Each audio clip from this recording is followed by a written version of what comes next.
Hi everyone, I'm JD from Willowbound Journals. Welcome back to my channel. So it is Saturday and I do a series every Saturday where I read a chapter from this book, The Art of Mental Health, drawing my way through depression and anxiety. So again, for those who don't know, in 2015 and 16 I went through depression and anxiety, and drawing was my lifeline. It was my way to express myself and understand what I was going through. And yeah, just a really big comfort to me to be able to have this creative outlet to express myself. So I've already read these chapters so far. I'll link the playlist below in case you want to catch up. And so this is the next one that I will read out.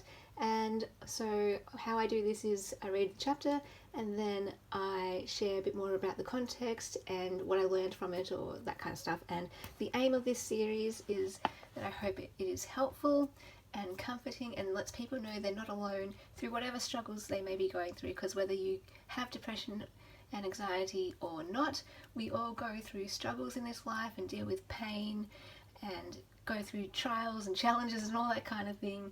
And this is about what I learned about how to respond in a way that's healthy rather than in a way that is harmful to us. So this book documents all my thoughts and feelings during this time, but also the lessons that I learned, any insights that helped me through. I call it my toolkit. So that now, even though I don't struggle like I did with anxiety and depression back then, you still go through struggles in life, and all of these things that I learned from that journey, they help me now going into the rest of my life. So yeah, so this one's called Doors, or Doors of Opportunity.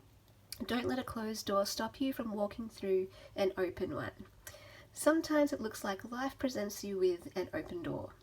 Sometimes it's all just in your head. You dream about walking through the door. Then when reality happens and the door slams in your face, it breaks your heart. Now you see the door for what it was all along, a closed one. And it hurts to know that it was all in your head. You feel stupid and humiliated because you saw things that weren't there. You read the signs wrong. The opportunity wasn't yours. Then you realize it was a good thing the door closed, because if you walked into an opportunity that wasn't meant for you, you would have turned into someone else. You would have tried to be the person the door was meant for. So it's better the door slammed before you could walk through it. You're thankful for the damage that was avoided, but it still hurts, and it doesn't stop the tears. It can set you back, and it can take a long time to get over the disappointment and disillusionment. You hope that one day you can trust yourself again, dream again, and believe that there is a door meant for you. You hope you will see it when it's in front of you, and that you will have the courage to walk through it. So this can refer to many situations, but the one that comes to mind is maybe you had a job opportunity or something, or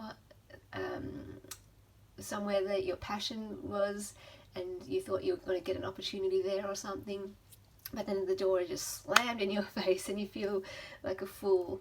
So I'm not sure if anyone can relate to this in whatever area, whether it's in relationships or career or life situation or whatever it is. Just that feeling of you get your hopes up and then you're just so disappointed when it doesn't happen, that thing that you were really hoping for and that you thought was going to happen, and then it just didn't. And you can be left feeling bitter, resentful, angry, disillusioned, discouraged, all of these things, and just really hurt. And you can just cry and cry and cry, and you can feel like such a fool, and that you're never ever going to risk again. You're never ever going to walk through a door again, and why bother anyway, because all the doors just close in your face. And I guess this also speaks to rejection and being let down and being hurt in whatever way that looks like in life. So this is just an encouragement to myself and others. Don't let a closed door stop you from walking through an open one. There's going to be closed doors in life. It's just part of reality. And it's about learning how to deal with that in a way that helps us, rather than, again, in a way that harms us and destroys us, so that we don't self-destruct and that we don't take on these wrong beliefs. Oh, I'm terrible, that's why the door closed, or nothing ever good is going to happen to me because I'm a bad person or something. So rather than going down that path, we can just think, oh, okay, that's just life. Doors close. and then move on. So of course take your time to grieve and take as long as you need and feel the pain and all those feelings and everything, but then I hope that that voice comes in your mind or something reminds you that yeah, there are open doors too in life. There's going to be closed doors and open doors. Just because there's a closed door now doesn't mean you're always going to have closed doors in the future. So I just really hope this is an encouragement and gives hope. If you've ever been let down, hurt, rejected, yeah, just to keep going, look for the next open door. Dare to risk again, dare to believe again, dare to hope again. Sure, the next one might be a closed door again, and I know it's really hard and painful again going through that. And sometimes you can just think, well, what's the point? I can't even put myself through that again.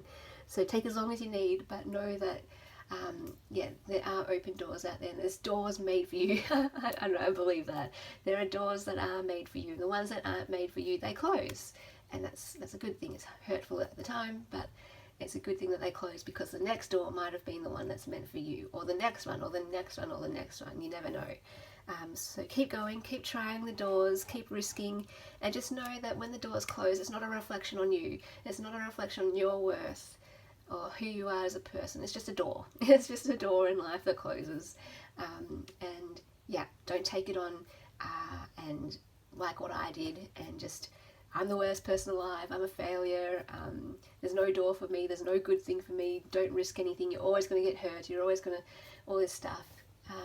So doors will close, there will actually always be hurt, but you just know that there are going to be doors of acceptance around the corner too, doors of encouragement, doors of hope, and doors of good things around the corner too. So yeah, it's a very metaphorical or a picture of analogy, this one, very symbolic.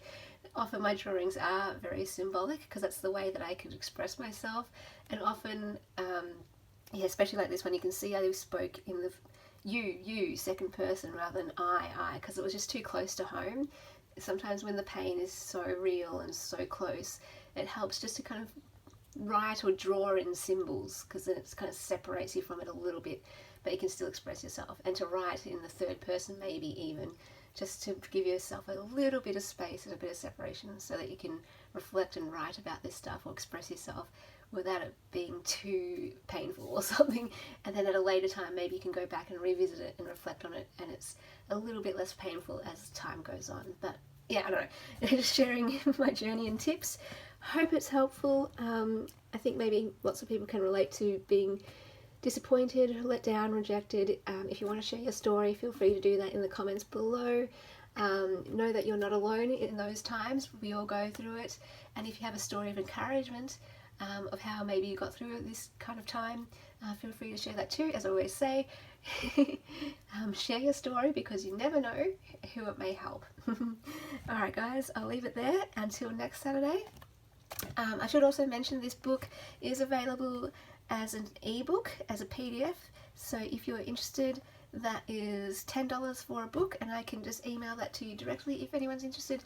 Or if any of my pictures speaks to you and it's just like, wow, that picture is me, or that one, I so need to get that into my soul, or sometimes I feel that way with the artists that I follow and who I support with Willowbound Journals every month. If you didn't know, Willowbound Journals supports Lani's art to help her do her art, and she's an art therapist, and to help her people, help her clients, and help anyone who wants to come to her classes. She also runs classes and things, so Willowbound Journal supports her every month. And so yeah, if you want to purchase a book or one of the drawings, you can also do that too. So yeah, all good. Alright guys, all the information is in the description box below. I am also looking to publish a companion book to this, a poetry book. So where I just compile a bunch of my poems that I wrote around my depression, anxiety time too. And yeah, it's going to be, I think, more like a journaling poetry book, so that people can journal their own thoughts and express their own feelings on the page as well, since we're journalists in this community. And I really do hope that I can encourage people to reflect and draw or create or write or journal to express yourself, because it really is one of the most helpful tools out there. So or in there, in you. Alright guys, thank you so much for watching. Oh, and what I was meant to say, maybe anything that I make from the book, sales of the book or sales of the pictures, that will go towards the publishing of that mental health poetry book. But yeah, anyway, just throwing that idea out there. Thanks so much for watching, and I'll see you guys in the next video. You are a gem, you are a precious gift to the world. Shine bright, guys. Bye.